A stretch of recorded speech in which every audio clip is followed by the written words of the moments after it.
सानो प्रमद बर' बिथांखौ आं दिनै बुंनो सानो बिटिसि काउन्सिलखौ आं बुंनो सानो दिनै डिसिआ प्रमद बर'नि आखायावनो बे आं बुंनाय खोथा नङा गावसोरनो बुंनाय दिनै एसपिआ प्रमद बर' बिथांनि आखायावनो नोंनि आखायावनो दङब्ला एसपिआ नोंनि आखायावनो दङबा अर्डार होदो फाय टेलिफनजों बुंहरदो बिथांमोन आंनि मानसि जोंनि बिटिआरनि मानसि बिथांमोनखौ खस्थ' होनाङा बुंहरदो जोब्बाय एनएलएबिनि खोथाया गोबां सिरियास दिनै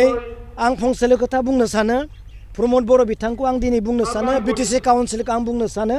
दिनै डिसिआ प्रमद बर'नि आखायावनो बे आं बुंनाय खोथा नङा गावसोरनो बुंनाय दिनै एसपिआ प्रमद बर' बिथांनि आखायावनो बिटिआरनि काउन्सिलनि आखायावनो दानिया मावदो नङा होमबा मोजांखौ मावदो प्रमद बर' बिथाङा एसपिखौ डिसिखौ बुंनानै बिथां एनएलएबिफोरनि मोजांखौ मावदो बिथांमोननि खुसि जानाय खामानिखौ मावदो थानो थाखाय जायगा बानायना होदो जेन रायजोआव जोंनि बे समाजाव जेबो बिरसांख्र जायै बायदि खामानिखौ मावदो बुंनांगौ मा दं नङा होमबा डिसिआ नोंनि आखायावनो दङब्ला एसपिआ नोंनि आखायावनो दङबा अर्डार होदो फाय टेलिफनजों बुंहरदो बिथांमोन आंनि मानसि जोंनि बिटिआरनि मानसि बिथांमोनखौ खस्थ' होनाङा बुंहरदो जोब्बाय नङा होमबा